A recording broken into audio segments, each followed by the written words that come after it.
اور ایک نقطہ جاتے جاتے یہ بھی کہوں، حضور جب معراج پہ گئے تو جب آپ مکہ سے نکلے تو بیت المقدس میں گئے، جب آپ بیت المقدس میں تھے تو مکہ میں نہیں تھے، اور جب بیت المقدس میں گئے تو مکہ میں نہیں ہیں، اور جب پہلے آسمان پہ گئے تو بیت المقدس میں نہیں ہیں، اور جب دوسرے آسمان پہ گئے تو پہلے پہ نہیں ہیں، اور جب تیسرے پہ گئے تو دوسرے پہ نہیں ہیں، اور جب چوتھے پہ گئے تو پانچویں پہ نہیں ہیں، اور جب چھٹے پہ گئے تو چھٹے پہ گئے تو پانچویں پہ نہیں ہیں، اور جب ساتویں پہ گئے تو چھٹے پہ۔ عزیزان ملت، بزرگان دین، سرفروشان اسلام، میرے ہر دل عزیز دوستوں، ساتھی اور بزرگوں، جمعۃ المبارک کے اس بابرکت بارونق اجتماع میں آپ حضرات سے مخاطب ہونے کی سعادت حاصل کر رہا ہوں۔ ماہ رجب میں 22 رجب کو امیر المؤمنین خال المسلمین، تدبر اور حکمت کے بادشاہ، علم و حلم سے مزین سیدنا امیر معاویہ رضی اللہ تعالیٰ عنہ کے متعلق اس مہینے میں بہت ساری گزارشات آپ حضرات کے گوش گزار کی تھی۔ میں نے آج جو آیت کریمہ آپ حضرات کے سامنے پڑھی ہے، اس کا تعلق جناب رسول اللہ صلی اللہ علیہ وسلم کی معراج کے ساتھ ہے۔ معراج کا معنی ہے سیڑھی چڑھنا۔ بعض حضرات نے کہا کہ حضور صلی اللہ علیہ وسلم کو امی ہانی کے گھر سے معراج کی سعادت حاصل ہوئی، جبرائیل امین تشریف لائے، آپ کو لے کر باہر نکلے، ایک تیز رفتار سواری براق کی صورت میں کھڑی تھی، آپ کو اس سواری پر سوار کیا اور مکہ مکرمہ سے بیت المقدس تک آپ کو پہنچا دیا۔ جب آپ بیت المقدس پہ پہنچے اور فرماتے ہیں سبحان الذی اسرا، اسرا اسی کو کہتے ہیں کہ آپ جو ہے مکہ مکرمہ سے بیت المقدس تک پہنچے اور وہاں سے آگے ایک سیڑھی لگائی گئی جس کے ذریعے آپ معراج پر آسمانوں میں تشریف لے گئے۔ کہتے ہیں کہ یہاں مکہ مکرمہ سے بیت المقدس تک اسے اسرا کہتے ہیں اور اس سے آگے اسے معراج کہتے ہیں۔ اب یہ سیڑھی کس طرح کی تھی اس کا اندازہ شاید مجھے اور آپ کو نہ ہو، ہمارے تصور میں بھی نہ آ سکے۔ آج کل کے زمانے میں اس کی ایک صورت لفٹ ہے، اور ایک صورت جب آپ ایئرپورٹس پہ چلے جائیں تو ایک سیڑھی ہے جس پر آپ پاؤں رکھتے ہیں اور وہ آہستہ آہستہ چلنی شروع ہو جاتی ہے اور آپ کھڑے رہتے ہیں اور وہ سفر طے ہوتا ہے۔ یہ آج کی ایجادات ہیں۔ اللہ تعالیٰ تو حکیم، اللہ تعالیٰ کی قدرت بڑی عظیم، اللہ تعالیٰ کی ذات اور صفات بڑی اونچی، اللہ تعالیٰ کا مقام اور رتبہ بہت بلند، اللہ کی قدرتوں کے سامنے تو کوئی کچھ بھی نہیں ہے۔ ان نے کس طرح سے اپنے حبیب صلی اللہ علیہ وسلم کو آسمانوں تک پہنچایا، اور قرآن حکیم میں سبحان الذی اسریٰ بعبدہ لیلا، کہتے ہیں جو لیلا کا لفظ ہے یہ رات کے لیے، اور یہ بتا رہا ہے کہ پوری رات نہیں، یہ رات کا ایک حصہ تھا جس رات کے ایک حصے میں آپ نے سفر کیا اور آپ نے مکہ سے جو ہے وہ آپ پہنچے بیت المقدس تک، اور اس زمانے کے لوگوں سے پوچھا گیا کہ مکہ سے بیت المقدس تک اس وقت کتنا سفر بنتا ہے، تو کہنے والوں نے کہا تھا یہ 6 مہینے کا سفر ہے، 6 مہینے مسلسل چل کے اس سفر کو جو ہے وہ طے کیا جاتا ہے، جو اس وقت کی سواریاں تھیں اس کے مطابق۔ اور رسول اللہ صلی اللہ علیہ وسلم نے یہ سفر کتنے وقت میں طے کیا؟ یہ تو مکہ مکرمہ سے بیت المقدس تک اتنا سفر ہے، اب اس سے آگے جو سفر ہے اصل تو وہ شروع ہو رہا ہے، اور وہ آسمانوں کا سفر ہے، پہلا آسمان، دوسرا، تیسرا، چوتھا، پانچواں، چھٹا، ساتواں، پھر اس سے آگے پھر سدرۃ المنتہا، پھر عرش بری کی طرف۔ آپ کون سے مقام اور کون سی بلندی پر گئے ہیں جس کے بارے میں اگر ہم سوچیں تو ہم سوچتے سوچتے بھی اس مقام تک پہنچ نہیں سکتے۔ اب یہ جو آسمان ہے، یہ پہلے آسمان اور زمین کا کتنا فاصلہ ہے، اس میں محققین کہتے ہیں کہ زمین سے آسمان تک جتنا خلا ہے، یعنی پہلی زمین سے پہلے آسمان تک یہ جتنا خلا ہے، اتنا ہی خلا پہلے آسمان سے دوسرے تک ہے، اتنا ہی دوسرے سے تیسرے تک ہے، اتنا ہی تیسرے سے چوتھے تک ہے، اتنا ہی چوتھے سے پانچویں، پانچویں سے چھٹے، چھٹے سے ساتویں تک، اتنا ہی خلا ہے جتنا اس زمین سے اس آسمان تک ہے۔ یہ اب آسمان کتنی بلندی تک ہے اس کا تصور آپ کر لیں کہ آج تک اس آسمان کی بلندی تک کوئی نہیں پہنچا، پھر اتنا ہی جو ہے وہ مسافت پہلے آسمان سے دوسرے تک ہے۔ محققین یہ بھی کہتے ہیں کہ جتنی یہ مسافت پہلے آسمان سے پہلی زمین سے پہلے آسمان تک ہے، اتنا ہی ایک ایک آسمان موٹا بھی ہے، اتنا موٹا ہے، اتنی مسافت ہے، اتنے موٹے آسمان کے ساتھ اتنی مسافت کے ساتھ 7 آسمان نیچے رہ گئے اور رسول اللہ ان 7 آسمانوں سے اونچے ہو گئے۔ ان 7 آسمانوں سے آپ اونچے ہو گئے اور 7 آسمان نیچے رہ گئے۔ اس کو یوں کہیں کہ بیت اللہ نیچے، بیت اللحم نیچے، بیت النور نیچے، بیت المعمور نیچے، آسمان نیچے، سورج نیچے، چاند نیچے، ستارے نیچے، ولی نیچے، کتب نیچے، ابدال نیچے، غوث نیچے، کائنات کا سارا حسن اور کائنات کی سارے نظارے سب نیچے ہیں، ہمارے حبیب سب سے اونچے ہیں۔ معراج جناب رسول اللہ صلی اللہ علیہ وسلم کی بلندی کی طرف اشارہ کرتی ہے، اور حضرت ابو سفیان کہتے ہیں کہ میں جب سفر پر گیا تجارت میں روم اور شام کی طرف، اور وہاں پر جو ہے مجھے اس بادشاہ نے بلایا اور اس کو پتہ چلا کہ مکہ مکرمہ میں کسی نبی نے نبوت کا اعلان کیا ہے، تو آؤ اس کے کچھ لوگ علاقے کے ان کو بلاؤ اور ان سے معلومات کرو کہ وہ اصل میں ہے کیا اور اس کی حقیقت کیا ہے، انہیں بلایا جائے۔ لہٰذا جب بہت لوگوں کو بلایا، ابو سفیان کہتے ہیں میں کہ چونکہ ایمان لایا نہیں تھا تو میرے دل میں خواہش تھی کوئی ایسی بات کروں جو جناب نبی کریم صلی اللہ علیہ وسلم کی نبوت کی تکذیب ہو سکے، لیکن میں ایسی بات بھی نہیں کرنا چاہتا تھا جو میں کروں اور میں خود اس محفل میں جھوٹا قرار پاؤں اور مجھے لوگ کہیں کہ اس نے جھوٹ بولا تھا اور بادشاہ کا اعتماد میرے اوپر خراب ہو جائے۔ میں نے بہت سوچا، مجھے ایسی کوئی بات نظر نہیں آئی، تو میں نے کہا معراج کا واقعہ ذکر کر دو، اس کی تکذیب تو ہو جائے گی۔ کہا میں نے معراج کا واقعہ ذکر کیا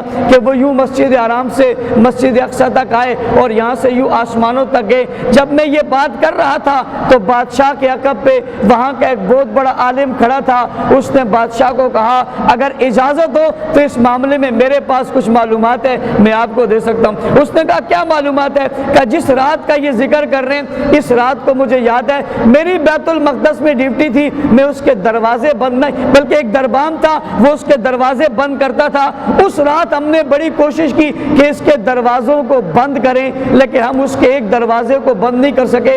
ہم نے ماہرین کو بلایا کہ بھئی یہ دروازہ بند نہیں ہو رہا، انہوں نے آ کے دروازے کو چیک کیا، دروازے کو ہلایا تو ایسا لگ رہا تھا جیسے اس دروازے کو کسی نے باندھ دیا ہو اور ہم پوری قوت کے ساتھ اسے ہلا رہے ہیں۔ یہ تو آج کوئی پہاڑ کی کیفیت پیش کر رہا ہے کہ یہ دروازہ بند ہی نہیں ہو رہا۔ کہ جب وہ دروازہ بند نہیں ہوا تو ان لوگوں نے ماہرین نے کہا کہ اس عمارت کا وزن اس پر آ گیا ہے جس کی وجہ سے یہ دروازہ بند نہیں ہو سکتا، آج ہماری مجبوری ہے، ہم کچھ نہیں کر سکتے، کل صبح جب روشنی ہوگی اس میں ہم اسے دیکھ لیں گے اور اس میں درست کر لیں گے۔ یہ کہہ کر کہا ہم چلے گئے۔ صبح کو جب ہم آئے تو دروازہ کھلا ہوا تھا، اس کے ساتھ ایک پتھر رکھا ہوا تھا جس سے محسوس ہوتا تھا کہ یہاں کوئی سواری باندھی گئی ہے۔ کہنے لگا میں نے اس وقت لوگوں سے کہا لگتا ہے آج کے رات کوئی نبی اس بیت المقدس میں آیا ہے۔ ابو سفیان کہتے ہیں میں نے تو بات اس لیے کی تھی کہ اس بات کی وجہ سے جو ہے شاید بات کمزور پڑ جائے، لیکن جب اس نے اوپر سے بات کی تو میری بات کمزور پڑ گئی اور میری یہ دلیل رسول اللہ صلی اللہ علیہ وسلم کے حق میں چلی گئی۔ لہٰذا حضور صلی اللہ علیہ وسلم کو جو معراج ہوئی ہے وہ مسجد حرام سے لے کر بیت المقدس تک یہ ایک پہلا سفر ہے، اور اس سفر کے بعد پھر آگے سفر شروع ہوا اور اس میں بہت جگہ میں آتا ہے۔ علماء مفسرین نے لکھا ہے کہ رسول اللہ صلی اللہ علیہ وسلم سے کہا گیا یا نماز پڑھ لو یہ مدینہ منورہ ہے یا آپ ہجرت کریں گے، یا نماز پڑھ لو یہ کون سی جگہ ہے، یا موسیٰ علیہ السلام کا مدفن ہے، یہاں پڑھ لو یہ کون سی جگہ ہے، یہ بیت اللحم ہے، یہ بیت المعمور ہے، یہ بیت النور ہے۔ نبی کریم صلی اللہ علیہ وسلم جہاں جہاں کہتے گئے وہاں نماز پڑھتے گئے۔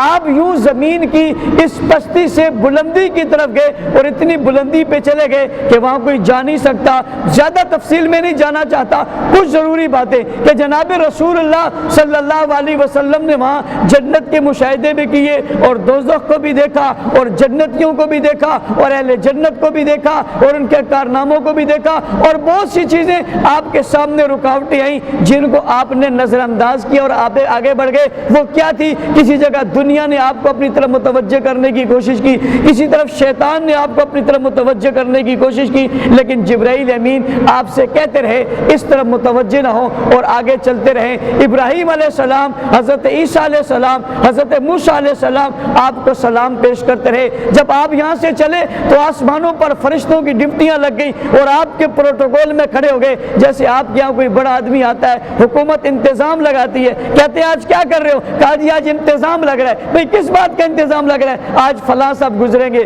آسمانوں پر انتظام لگ گیا اور عرش پر انتظام لگ گیا اور جناب رستوں میں انتظام لگ گیا، فرشتوں کے فرشتے کھڑے ہو گئے، ایک ایک آسمان پر کئی کئی نبیوں کی ملاقاتیں ہو رہی ہیں۔ جناب رسول اللہ صلی اللہ علیہ وسلم اس استقبال کے ساتھ آج کی زبان کے مطابق اس پروٹوکول کے ساتھ وہاں سے چلتے چلتے بلندیوں پر چلے گئے۔ ایک مقام ایسا آ گیا، ایک جگہ ایسی آ گئی جہاں جبرائیل امین رک گئے اور رک کر کہا کہ یا رسول اللہ اس سے آگے آپ جائیے، اس سے آگے میں نہیں جاتا۔ سوال کیا رسول اللہ نے آپ اس سے آگے کیوں نہیں جاتے اور اس سے آگے کیوں نہیں بڑھتے؟ تو جواب میں کہا کہ اس سے آگے میں جا نہیں سکتا، میرے بس میں نہیں ہے، اگر اس سے آگے میں جاؤں گا تو میں جل جاؤں گا، میں نور سے بنا ہوا ہوں، میرا سفر اس سے آگے نہیں ہو سکتا۔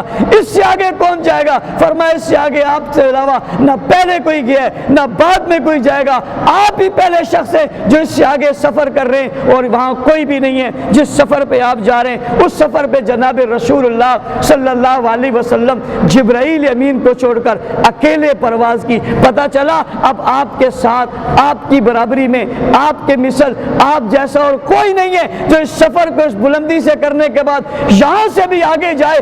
آپ اس بلندی پر چلے گئے، آپ سے اللہ کی ملاقات ہوئی اور اللہ کی ملاقات بڑی بلند و بالا بات ہے، بڑی عظیم بات ہے، اور محب اور محبوب کی ملاقات ہو، آقا کی آقا سے ملاقات ہو، اپنے رب خالق اور مالک اور رازق اور داتا سے ملاقات ہو، اور بندہ اپنے رب سے ملاقات کر رہا ہو۔ اور قرآن حکیم نے شروع بھی یہاں سے کیا، سبحان الذی اسریٰ بعبدہ، پاک ہے وہ ذات جو لے گیا اپنے بندے کو۔ دو باتیں بڑی اہمیت کی ہیں، ایک ہے جب کلام کو شروع کیا تو سبحان سے کیا۔ سبحان کا لفظ وہاں آتا ہے جہاں کوئی اہم ترین بات ہو، جو انوکھی بات ہو، نرالی بات ہو۔ بعض نے کہا سبحان اسے کہتے ہیں جہاں ساری دنیا کی طاقتیں، قوتیں، عقل و فہم دم توڑ جائیں، اور جہاں سے آگے کسی کی عقل و فراست کام نہ کرے، جس کی عظمت وہاں پر اختتام پہنچ جائے، وہاں سے جس کی عظمت کا اور جس کی قدرت کا اور جس کی بلندیوں کا آغاز ہو اسے سبحان کہتے ہیں۔ سبحان الذی اسریٰ بعبدہ، اعتراض کرنے والا اعتراض کر سکتا ہے، اتنے سے لمحے سے، چند سے وقت میں اتنا سا سفر طے کر لیا، یہاں سے اٹھے اور وہاں تک پہنچے اور وہاں سے آئے تو یہاں تک پہنچ گئے، یہ سفر کا کا طویل سلسلہ کتنا شروع کیا اور کس قدر ہوا اور کیوں کر ہوا اور بھلا کیسے ہو گیا اور کس طرح ممکن ہے.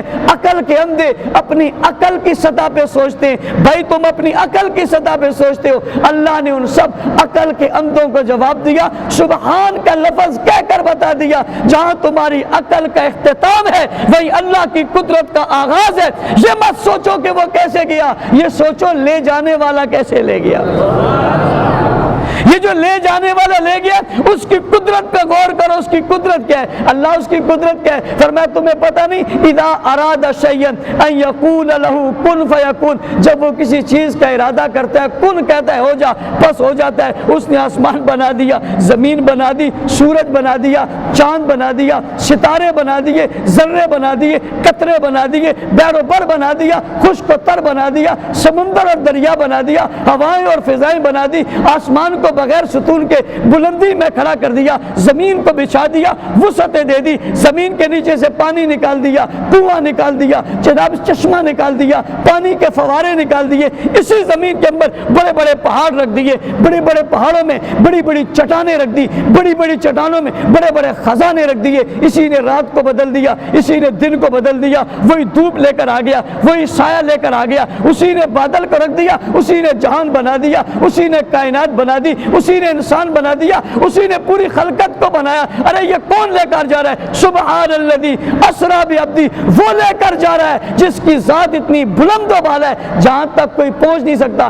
کس کو لے کے جا رہا ہے؟ بعبدہ, اپنے بندے کو لے کر جا رہا ہے.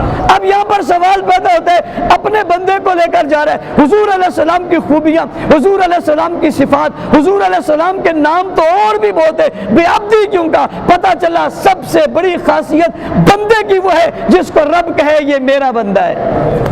یہ اس کا سب سے بڑا اعزاز ہے جس کو رب کہے یہ میرا بندہ ہے. اور اگلی بات بھی, حضرت عیسیٰ علیہ السلام کو جب بلندیوں پہ اٹھا لیا تو عیسائیوں کو دھوکہ ہو گیا اور عیسائیوں نے کہا عیسیٰ علیہ السلام کو اٹھا لیا گیا, اب عیسیٰ خدا بن گئے. اللہ نے اپنے بندوں کو بتا دیا مصطفیٰ زمین پہ ہوں تب بھی بندے ہیں, بیت المقدس میں ہوں تب بھی بندے ہیں, حرم میں ہوں تب بھی بندے ہیں, پہلے آسمان پہ جائیں تب بھی بندے ہیں, دوسرے آسمان پہ جائیں تب بھی بندے ہیں, چوتھے پہ جائیں تب بھی بندے ہیں, جبرائیل رک جائیں یا آگے چلے جائیں تب بھی بندے, کوئی نہ رہے اللہ کے سامنے حاضر ہو جائے تب بھی بندے, واپس آ جائے تب بھی بندے, گئے تھے تب بھی بندے تھے, واپس آئے تب بھی بندے. مالک اور خالق ایک ہی ہے. اور ایک نقطہ جاتے جاتے یہ بھی کہوں, حضور جب معراج پہ گئے تو جب آپ مکہ سے نکلے تو بیت المقدس میں گئے, جب آپ بیت المقدس میں تھے تو مکہ میں نہیں تھے, اور جب بیت المقدس میں گئے تو مکہ میں نہیں ہیں, اور جب پہلے آسمان میں گئے تو بیت المقدس میں نہیں ہیں, اور جب دوسرے آسمان پہ گئے تو پہلے پہ نہیں ہیں, اور جب تیسرے پہ گئے تو دوسرے پہ نہیں ہیں, اور جب چوتھے پہ گئے تو پانچویں پہ نہیں ہیں, اور جب چھٹے پہ گئے تو چھٹے پہ گئے تو پانچویں پہ نہیں ہیں, اور جب ساتویں پہ گئے تو چھٹے پہ نہیں ہیں. جب جبرائیل رک گئے اور یہ آگے چلے گئے تو اب یہ جبرائیل کے پاس نہیں ہے, جبرائیل ان کے پاس نہیں ہے, یہ یوں چلتے چلے گئے. جہاں حضور گئے وہی کا ذکر کیا, اور جہاں گئے وہی تھے. بعبدہ کہہ کر دنیا کو بتا دیا یہ میرا بندہ ہے. اور سب سے بڑا اعزاز ہونا رب کی بندگی کرنا ہے. لہٰذا یہ بہت بڑے اعزاز کی بات کر کے بہت سارے شکوک و شبہات سے اللہ نے نکال کر فرمایا سبحان الذی اسریٰ بعبدہ, پاک ہے وہ ذات جو لے گیا اپنے بندوں کو اس کمال کے ساتھ, بلندی کے ساتھ پہنچا کر آسمانوں تک پہنچا لیا. وقت بہت کم ہے, میں نے ایک اور عنوان کو بھی آج اس محفل میں ٹچ کرنا ہے, اس لیے اگلی بات کر رہا ہوں. حضور علیہ السلام جب معراج پر گئے تو میں نے اور آپ نے پوچھنا یہ, سوچنا یہ, غور یہ کرنی ہے کہ معراج میں ہمارے لیے کیا سبق ہے. بہت سارے سبق ہے معراج میں میرے اور آپ کے لیے. ایک ایک بات کو تلاش کریں, میرے اور آپ کے لیے سبق ہوگا, ہمیں اس کی اہمیت, ہمیں اس کے لیے جو ہے وہ ہماری عقل جو ہے کھلے گی. لیکن ایک بات جو سب سے اہم ہے کہ نماز میں, معراج میں ہمارے لیے کیا تحفہ ہے. اگر ہم غور کریں گے تو معراج میں ہمارے لیے ایک تحفہ ہے, اور اس تحفے کو نماز کہتے ہیں. اس تحفے کو نماز کہتے ہیں. معراج میں رسول اللہ کو یہ تحفہ ملا کہ آپ بلندی پہ گئے, توجہ کرنا, جتنے احکامات اللہ نے نازل کرنے تھے وہ زمین پر نازل کیے, جبرائیل امین کو دیے کہ جاؤ جا کر میرے محبوب کو یہ حکم بھی سنا دو, یہ حکم بھی سنا دو, یہ پیغام بھی دے دو, یہ پیغام بھی دے دو. کتنی بڑی عبادت ہے, کتنی اہم عبادت ہے, کتنی خوبصورت عبادت ہے, کتنی پر لطف عبادت ہے, کتنی دل کو بہانے والی عبادت ہے, کتنی عظمت عظمت والی عبادت ہے، کتنی کمال والی عبادت ہے، کتنی جو ہے وہ ہیبت والی عبادت ہے، اور کتنی جو ہے وہ مسرور کرنے والی عبادت ہے جو رب نے جبرائیل کو دے کر نہیں بھیجا۔ فرمایا سارے حکم زمین پہ جبرائیل کے ذریعے محبوب تیرے پاس پہنچاؤں گا، اور جب اعزاز نماز دینا چلاؤں گا تو تجھے اٹھا کر اپنے عرش پہ بلاؤں گا، باقی سارے حکم زمین پہ دوں گا، نماز کا حکم آسمانوں پہ دوں گا۔ تو اللہ تعالیٰ نے رسول اللہ صلی اللہ علیہ وسلم کو تحفہ دیا، التحیات للہ والصلوات والطیبات، التحیات للہ والصلوات والطیبات۔ جانے والا جاتا ہے نا تو اس کا یہ ہوتا ہے کہ یار میں کسی کے یہاں جا رہا ہوں، کچھ لے کر جاؤں اپنی طاقت کے مطابق۔ اللہ کہتے ہیں محبوب آئے ہو، کیا لائے ہو، کیا لے کر آئے ہو؟ تو محبوب نے کہا ہوگا میں کیا رہا ہوں، عرش تیرا، فرش تیرا، زمین تیری، آسمان تیرا، سورج تیرا، چاند تیرا، نبی تیرے، رسول تیرے، پیغمبر تیرے، ولی تیرے، کتب تیرے، ابدال تیرے، غوث تیرے، کائنات تیری، حسن تیرا، جلال تیرا، جمال تیرا، علم تیرا، حکمت تیرا، دانائی تیری، بلائی تیری، خیر تیری، عظمت تیری، بلندی تیری، شان تیری، مقام تیرا، دنیا کی ساری چیزیں ساری تیری ہیں، کائنات ساری تیری ہے، جب سے بنایا جب تک بنایا جب تک رہے گا سب کچھ تیرا، میں کیا لاؤں گا، میں کیا لا سکتا ہوں؟ التحیات للہ والصلوات والطیبات، میری قولی باتیں، میری زبانی باتیں، میری بدنی باتیں، میری ساری باتیں للہ، اللہ تیرے لیے، اللہ تیرے لیے، اللہ تیرے لیے۔ السلام علیکہ ایھا النبی ورحمۃ اللہ وبرکاتہ۔ تین چیزیں حضور نے پیش کی، تین چیزیں اللہ نے پیش کی، السلام علیکہ ایھا النبی ورحمۃ اللہ وبرکاتہ۔ محبوب تجھ پر رحمت ہو، تجھ پر برکت ہو، تجھ پہ سلامتی ہو، تجھ پر سلام ہو۔ تین چیزیں، بڑا خوشی کا موقع ہے، اور آپ جانتے ہیں جب انسان خوشی کے موقع پہ ہوتا ہے اسے اپنے بیگانے کچھ بھول سے جاتے ہیں، وہ اس قدر خوشی میں ہوتا ہے اسے کچھ یاد ہی نہیں رہتا۔ آپ بہت خوشی میں ہو، آپ کو بہت سارے اپنے مہمان یاد نہیں رہیں گے، آپ انہیں نہیں بلائیں گے، یہ ایسا موقع ہے کہ انتہا خوشی کی ہے، لیکن رسول اللہ صلی اللہ علیہ وسلم آپ کی عظمتوں پہ قربان، آپ کی ختم نبوت پہ قربان، آپ کے قدموں پہ قربان، آپ کے پاؤں سے لگنے والی خاک پہ قربان، ایک بار نہیں 1000 بار قربان، بار بار قربان، ہر بار قربان، ہماری نسلیں قربان، ہمارا خاندان قربان، ہماری کائنات ساری آپ پر قربان۔ آپ کتنی عظیم المرتبت ہیں، آپ کتنی عظیم الشان ہیں، اتنی بلندی پر بھی نہیں بھولے تو اپنی امت کو نہیں بھولے۔ یا اللہ میرے لیے سلامتی، اللہ میرے لیے رحمت، اللہ میرے لیے برکت، میری امت کا کیا ہوگا؟ اللہ نے فرمایا السلام علینا وعلی عباد اللہ الصالحین۔ محبوب تو نے اپنی امت کو یاد کیا، جو برکت تیرے لیے، جو رحمت تیرے لیے، جو سلامتی تیرے لیے، وہ تیرے عبادت گزار بندوں کے لیے بھی ہے۔ اتنی بلندی پہ جا کر، معراج کی انتہا پہ جا کر میرے حبیب مجھے نہیں بھولے۔ ذرا غور کرو، ذرا سوچو، میں اپنے گھر میں، میں اپنی شادی میں، میں اپنی غمی میں، میں اپنی خوشی میں، میں اپنی عبادت میں، میں اپنی دولت میں، کیا میں نے بھی اپنے محبوب کو ہمیشہ یاد رکھا ہے؟ کیا میں نے بھی اپنے پیارے حبیب کا ہمیشہ تذکرہ کیا ہے؟ کیا میں نے بھی ان کی سنتوں کا خیال رکھا ہے؟ غور کرو، جو وہاں نہیں بھولا ہم یہاں بھول گئے۔ کتنی ہمارے اوپر حسرت ہے، اور کتنی بار ہم اپنے اوپر حسرت کریں، ہم کتنے گرے ہوئے ہیں کہ وہ اتنی بلندی پہ بھی ہمیں نہ بھولے اور ہم یہاں بھول جائے۔ معراج سے حضور علیہ الصلوۃ والسلام ہمارے لیے سب سے بڑا تحفہ لائے۔ وہ کون سا تحفہ ہے؟ کون سا تحفہ ہے؟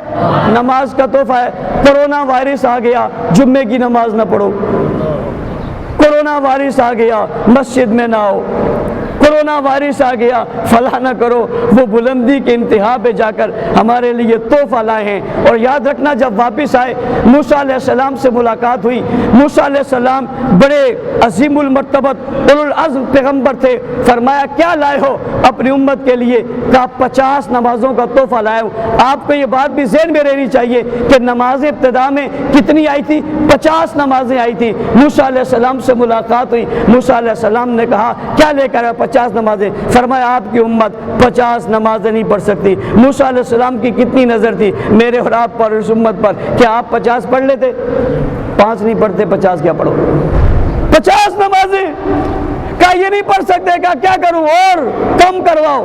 حضور علیہ السلام پھر واپس، پھر 5 کم، پھر واپس آئے، نہیں پڑھ سکتے، پھر واپس، پھر 5 کم، پھر آئے، پھر نہیں پڑھ سکتے، پھر واپس، پھر 5 کم، یوں کم ہوتی چلی گئی۔ یوں کم ہوتی چلی گئی، یوں کم کرتے چلے گئے، آخر میں کتنی رہ گئی؟ 5۔ آپ میں سے بہت سے لوگ کہہ رہے ہوں گے کہ موسیٰ علیہ السلام ایک مرتبہ اور کہتے، حضور ایک چکر اور لگا دیتے تو کام ہی ختم ہو جاتا۔ موسیٰ علیہ السلام نے پھر بھی کہا یہ 5 بھی پڑھ نہیں سکیں گے۔ اللہ کے حبیب صلی اللہ علیہ وسلم نے کہا بس اتنی بار گیا ہوں، اب تو مجھے بھی شرم محسوس ہوتی ہے، میں کیسے جاؤں اور کیسے کہوں؟ اللہ نے فرمایا کوئی نہیں، نمازیں 5 پڑھیں گے، ثواب 50 کا دوں گا۔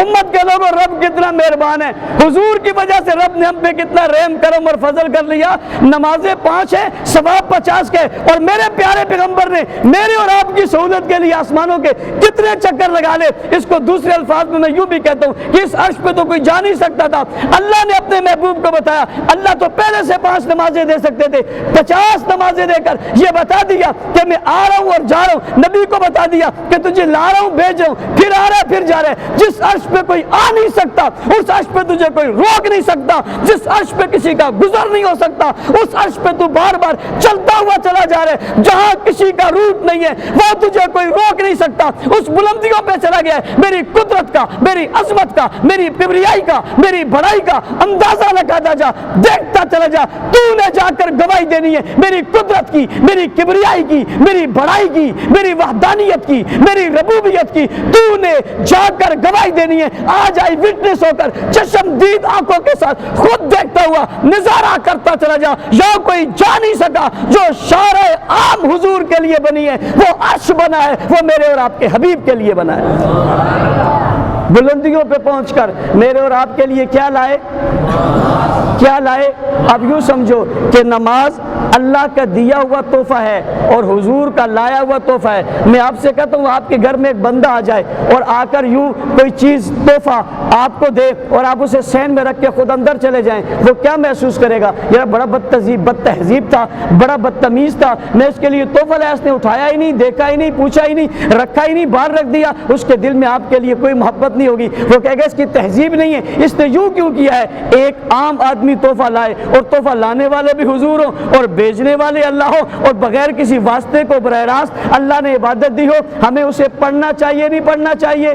محبت کرنی چاہیے نہیں کرنی چاہیے؟ اس لیے آج عزم کر لو ہم نماز ضرور پڑھیں گے۔ اور میں نے قرآن حکیم کی دوسری آیت مبارکہ پڑھی تھی، یا ایھا الذین آمنوا استعینوا بالصبر والصلاۃ، اے ایمان والو مدد طلب کرو نماز اور صبر کے ذریعے سے، مدد طلب کرو نماز اور صبر کے ذریعے سے۔ مدد آدمی کب طلب کرتا ہے بھائی؟ مدد کب کا طلب کرتا ہے؟ جب مشکل میں ہوتا ہے، جب مصیبت میں پھنس جاتا ہے، جب پریشانی میں آ جاتا ہے، جب اس پر الجھنیں آ جاتی ہیں، جب رکاوٹیں کھڑی ہو جاتی ہیں، جب بیمار ہو جاتا ہے، جب معذور ہو جاتا ہے، جب محتاج ہو جاتا ہے، جب اس کے بس میں کچھ نہیں رہتا، تبھی مدد طلب کرتا ہے نا۔ یوں تو مدد طلب نہیں کرتا، کرتا ہی تب ہے جب مصیبت میں۔ یا ایھا الذین آمنوا استعینوا، او مصیبت میں آئے ہوئے لوگوں، او پریشانی میں چھائے ہوئے لوگوں، او غم کی کیفیت سے گزرے ہوئے لوگوں، او کورونا سے خوف زدہ لوگوں، او کورونا سے خوف زدہ لوگوں، یا ایھا الذین آمنوا استعینوا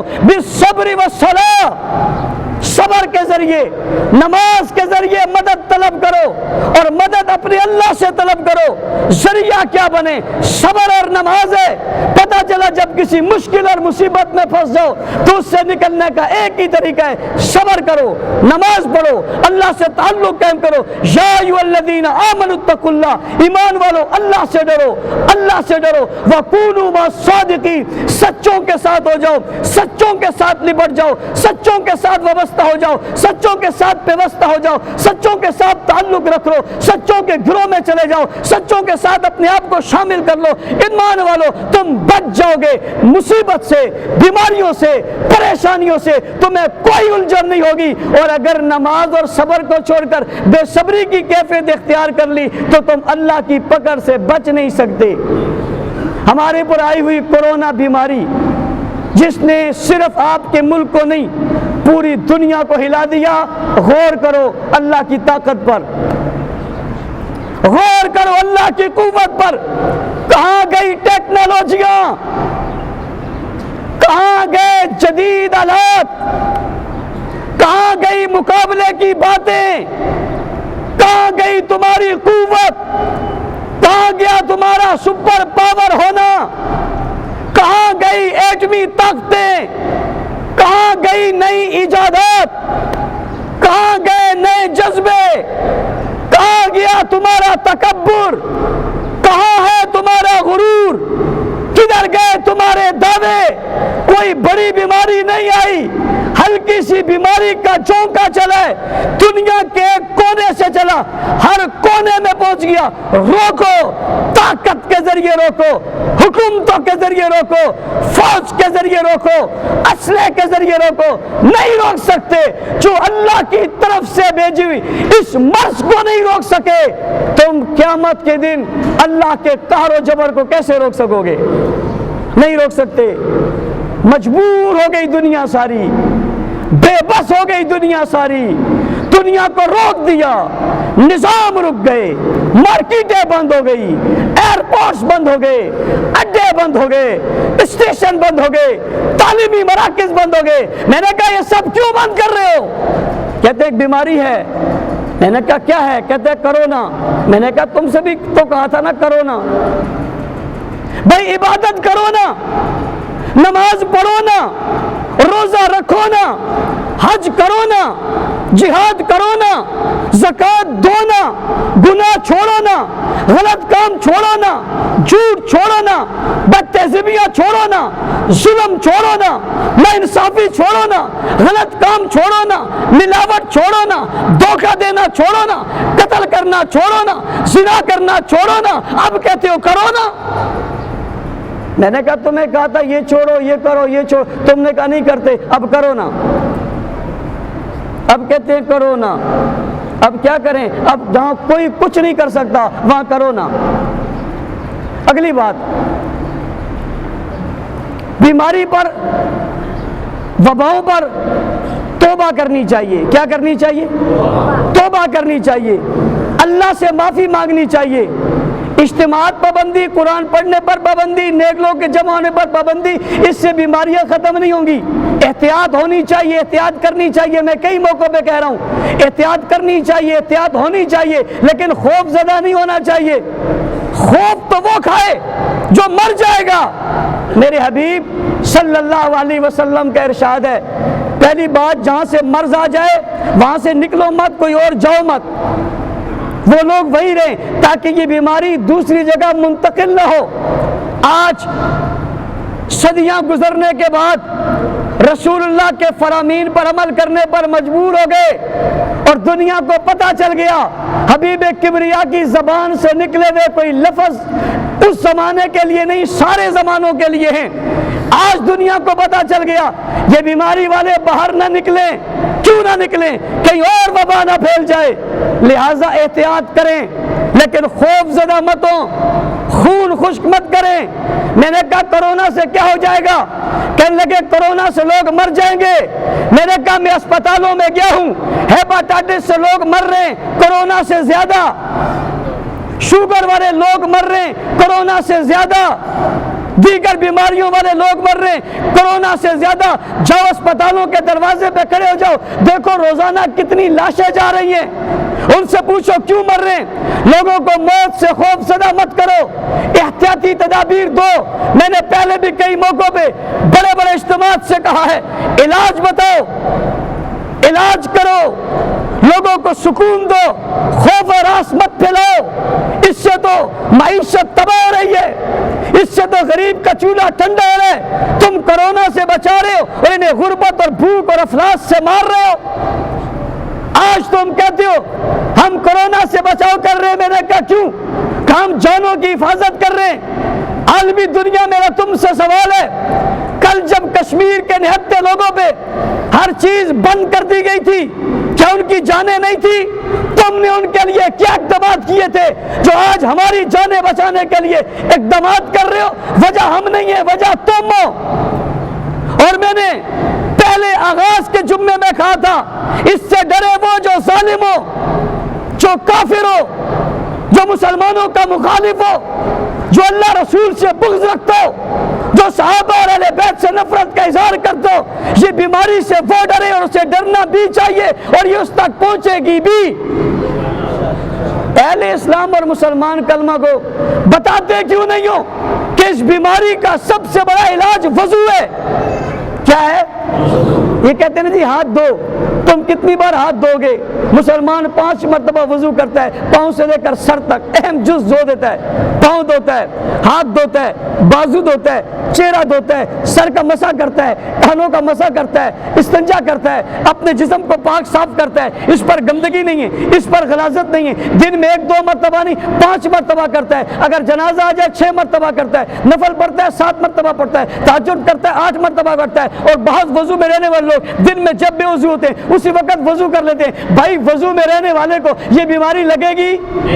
یہ تو ناپاکوں، گند کھانے والوں، حرام بکنے والوں اور حرام کہنے والوں کے لیے، حرام کھانے والوں کے لیے۔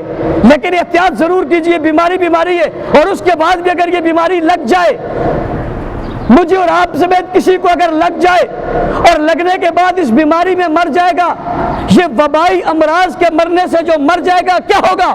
رسول اللہ صلی اللہ علیہ وسلم نے فرمایا وہ شہید ہوگا۔ کیا ہوگا؟ بھائی ہمیں ادھر بھی نقصان نہیں ہے، ہمیں ادھر بھی نقصان نہیں ہے، اللہ تمام لوگوں کو بچائے وبائی امراض سے، لیکن اگر اللہ کی طرف سے لکھی ہوئی ہے 7 شیشوں میں، 7 دروازوں میں، 7 کمرے میں، بلند بالا جگہ میں بنیانوں مرصوص بنا کر کسی کو اندر رکھ دو، تب بھی کوئی بچے گا؟ میں آپ سے پوچھتا ہوں، ایک آدمی کو آپ بچانا چاہتے ہو، ساری دنیا مل کر اس پر ساری فوجیں کھڑی کر دے، کیا وہ موت سے بچ جائے گا؟ علاج کریے، ڈریے مت۔ اور اگلی بات، پاکستان میں کورونا کہاں سے آیا؟ مجھے آج یہ بات بڑے افسوس کے ساتھ کہنا پڑ رہی ہے کہ یہ مرض چائنا سے چلا۔ ہمارے کچھ طلباء چائنا میں پڑھنے کے لیے گئے تھے، پاکستان کے حکمرانوں نے، چائنا نے مل کر فیصلہ کیا جب تک یہ ٹھیک نہیں ہو جاتے، مرض ختم نہیں ہوتا، ہم انہیں پاکستان نہیں بھیجیں گے، اس لیے کہ اس مرض کے وہاں پھیلنے کا خطرہ اور اندیشہ ہے۔ 22 کروڑ لوگوں کی جانوں کو بچانے کے لیے ان طلباء نے قربانی دی، ان کے ماں باپ نے قربانی دی۔ ہمارے مطالبے کے باوجود ایران نے غیر مسلم ہونے کے، اپنے چائنا نے غیر مسلم ہونے کے باوجود اپنے لوگوں کو، ہمارے لوگوں کو ادھر نہیں بھیجا۔ لیکن ایک ملک ہمارا پڑوسی ملک ہے جسے پڑوسی ملک بھی کہتے ہیں، وہ خود بھی اور بعض ناعاقبت اندیش لوگ بھی اسے اسلامی ملک بھی کہتے ہیں، اس ملک سے دوستی کا دم بھی بڑھتے ہیں۔ اس ملک میں جانے والے زائرین جب واپس آنا شروع ہوئے اور وہاں کے حکومت کو پتہ چل گیا کہ ان میں کورونا ہے، انہوں نے نہ پاکستان کا خیال کیا، نہ پاکستان کی 22 کروڑ عوام کا خیال کیا۔